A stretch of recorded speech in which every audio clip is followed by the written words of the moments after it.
Hello and welcome back to my vlog.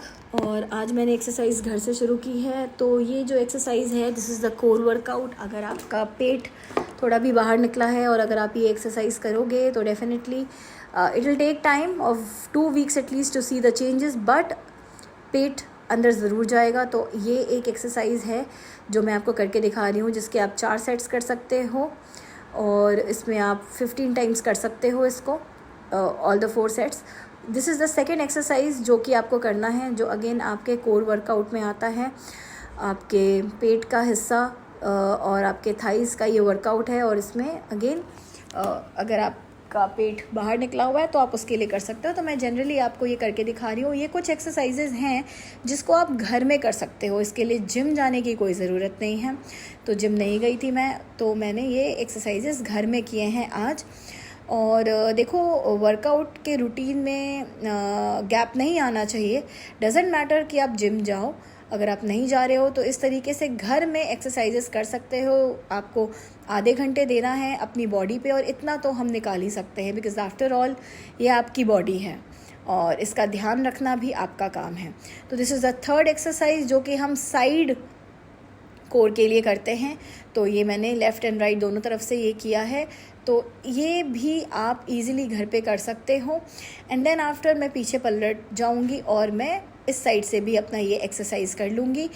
तो इसको आप आराम से घर पे ट्राई कर सकते हो। इसके अलावा there are few more exercises जो कि हम कोर के लिए करते हैं, वो मैं आपको आने वाले कुछ वीडियोस में दिखाऊंगी।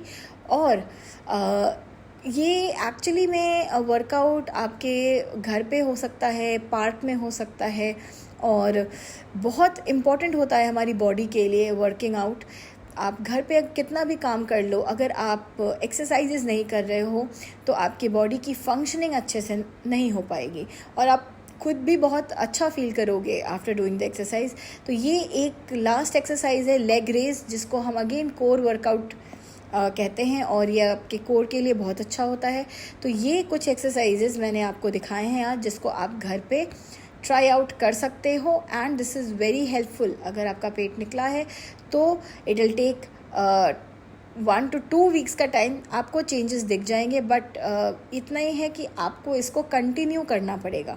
अगर आप कंटिन्यूएशन में नहीं करोगे एक्सरसाइज तो फिर एक दिन करके कोई फ़ायदा नहीं है। इन एक्सरसाइजेस को आपको एज अ रूटीन फॉलो करना पड़ेगा। हाफ एन आवर आपका टाइम निकाल करके आप इन एक्सरसाइजेस को करोगे। और इसके आप 4 सेट्स कर सकते हो, जिसमें आप 15 रिपीटेशंस 20 रिपीटेशंस अकॉर्डिंगली कर सकते हो। तो यहाँ पे ये करने के बाद मेरा एक्सरसाइज ओवर हो गया था। और अब मैं आपको अपना बाकी का दिन दिखाऊंगी जो मैंने स्पेंड किया। मैं ऑफिस गई, मेरा डेमो था। And yes, stay tuned. तो अब मैं आ गई हूँ अपने ऑफिस और ये है मेरा क्लासरूम जो आपको दिख रहा होगा। और ये मेरे स्टूडेंट्स ने प्रीवियस ईयर इस क्लासरूम को अपने तरीके से डेकोरेट किया था, पेंट किया था। And this painting is depicting me actually, you know, as they said कि ये बच्चा, they are my kids जो यहाँ बैठते हैं। This is something very creative जो कि इंडियन आर्ट फॉर्म को डिपिक्ट कर रहा है। And this is me who has multiple hands and she's doing all the things, like she's working also, she's a mother also, she's a housewife also, she's doing everything. So the complete 5 to 6 hands are depicting that. So ये मेरा पूरा office है और ये पे जो आपको दिख रहा होगा। Since we talk about fashion, textiles, design, UX, UI and like interaction, so ये पूरा जो क्लासरूम है वो उसी के बेसिस पे डेकोरेट किया हुआ है, पेंट किया हुआ है। यहाँ पे आर्ट फॉर्म्स ऑफ इंडिया आपको दिख रहा होगा, गोंद आर्ट, मधुबनी और जामिनी रॉय की पेंटिंग्स हैं। There are various paintings, Pattachitra. तो ये पूरा बच्चों ने ही किया है। तो ये मेरा क्लासरूम है। तो आफ्टर डूइंग सुबह में the workout, the home workout जो मैंने किया था, जो मैंने आपको दिखाया है, उसके बाद मैं क्लास आ गई थी। और यहाँ पे अभी मेरा एक नए स्टूडेंट के साथ डेमो है, तो उसकी तैयारी हो रखी है। देखो, जूम का सेशन ऑन कर लिया है और यहाँ पे मैं अभी डेमो लूँगी। एंड येस, फिर 1 o'clock से हमारी क्लासेस हैं। So this is my whole routine जो we follow actually every day, and there are various teachers who come and who take their like own topics, like maths का अलग है, reasoning का अलग है, जीके का अलग है. सो हाँ, इस तरीके से हम पूरा डे प्लान करते हैं actually. And yes, am I audible?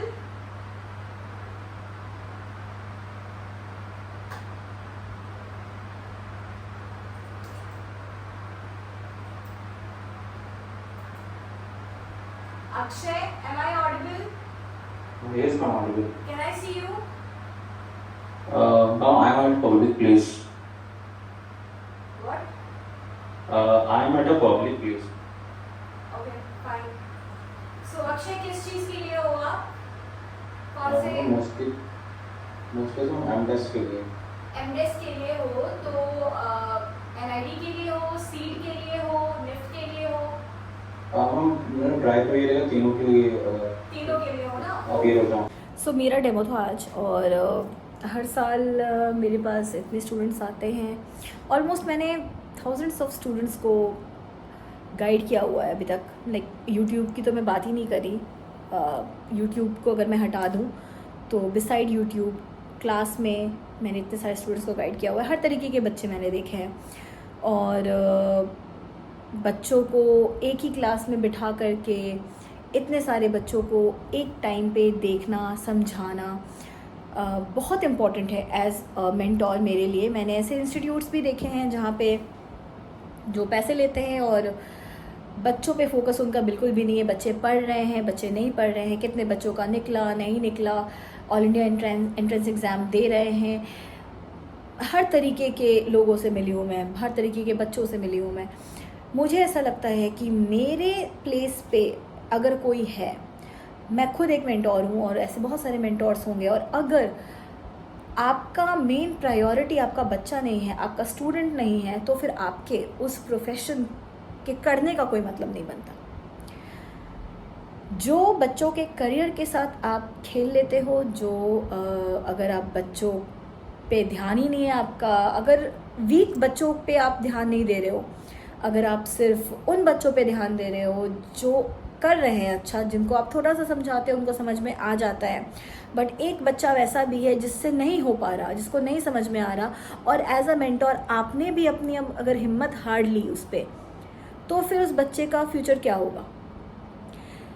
तो मुझे ऐसा लगता है कि रिस्पॉन्सिबिलिटी आपकी वहाँ बढ़ जाती है एज अ मेंटोर, अगर आप अपने कमज़ोर बच्चों पे ध्यान देते हो, और अगर आपका वो बच्चा क्रैक कर जाए तो फिर आप सफल हो गए अपने प्रोफेशन में. हमारे यहाँ कुछ स्टूडेंट्स 2 साल से 3 साल से इसी कोर्स के लिए masters in design and bachelors in design के लिए प्रिपेयर कर रहे थे, और 2 साल से उनका क्रैक नहीं हो रहा था. बट वो बार बार मेरे पास लौट करके आ रहे थे कि मैम मुझे करना है, मैम मुझे करना है. एंड वो हार नहीं माने, और मैंने उनको हारने भी नहीं दिया. मैंने कहा बिल्कुल करो, एक बार में नहीं होता है दूसरी बार बैठो, दूसरी बार में नहीं होता है तीसरी बार बैठो, अटेम्प्ट दो. प्राइवेट का ऑप्शन तो हमेशा रहता है आपके पास, आप बिल्कुल जा सकते हो, लेकिन all India entrance exam crack करके कोई चीज़ अचीव करना बहुत डिफ़िकल्ट है. और अगर आप उसके लिए मेहनत कर रहे हो तो एज अ पेरेंट भी आपको सपोर्ट करना चाहिए अपने बच्चों को, और एज अ मेंटोर तो मैं हमेशा साथ हूँ.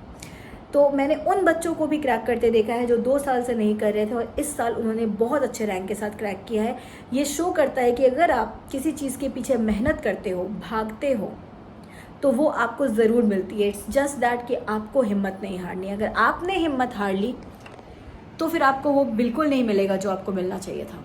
तो ये मेरा पर्सनल बिलीफ है कि अगर हम ज़िंदगी में कुछ पाना चाहते हैं तो हमें उसके लिए मेहनत करनी पड़ेगी. हर एक बच्चे का फॉर्च्यून अलग होता है. मेरी भी अपनी अलग किस्मत है. मेरी ही फैमिली में बहुत सारे फैमिली मेम्बर्स हैं मेरे जिनकी किस्मत कुछ अलग है, जिन्होंने मतलब इतना डेप्थ में पढ़ाई, मतलब इतना सीरियस नहीं लिया जितना मैंने लिया, फिर भी आज वो बहुत ऊंचे पोस्ट पे हैं. तो मिल गई उनको चीज़ें. तो सक्सेस कभी कभी इजीली मिल जाती है कुछ लोगों को, बट कुछ लोगों को पापड़ बेलने पड़ते हैं. मैंने भी बेला है और आज भी कर रही हूँ. तो जब इस उम्र में आकर के 32 31 की एज में आकर के भी मैंने अपने ड्रीम्स पे गिव अप नहीं किया। मैं हर दिन सोचती हूँ कि मैं आगे कैसे बढ़ूँ, क्या करूँ, क्या डिफरेंट करूँ, बस मैं वहीं पे नहीं रुकती। तो फिर आपको भी नहीं रुकना है। अगर आप कोई स्टूडेंट हो, कोई एस्पिरेंट हो, किसी भी एग्ज़ाम के लिए अगर आप प्रिपेयर कर रहे हो तो हताश नहीं होना। एक बार में सफलता नहीं मिलती, सफलता मिलने में समय लगता है, आपको उसके पीछे भागना पड़ेगा। आई होप कि आपको ये सेशन मेरा समझ में आया हो, अच्छा लगा हो, क्योंकि मैंने पहला जो कुछ मिनट्स डाले हैं वीडियो के, वहाँ पे मैंने आपको मेरा वर्कआउट दिखाया है। ये वो वर्कआउट है जिसके लिए मैं कई बार अपने घर में डांट भी खाती हूँ कि यार एक दिन छोड़ नहीं सकती तुम, क्यों छोड़ दूँ। मेरे से खाने का निवाला नहीं जाता अंदर, क्योंकि मुझे पता है कि अगर मैंने छोड़ दिया I be back to what I was 85 kgs मैं हो जाऊँगी, मुझे पता है। मुझे इनफैक्ट डॉक्टर ने भी बोला है कि आपको नहीं छोड़ना है, तो मैं नहीं छोड़ूंगी। तो ये मैं किसी के लिए नहीं करी, मैं अपने लिए कर रही हूँ। तो आपको अपने लिए चीज़ें करनी है। अगर आप सेटिस्फाई हो जाते हो, आप खुश हो जाते हो, that's all you need. So that's all for today. I hope you like the session. आप सब्सक्राइब करें, शेयर करें एंड लाइक करें।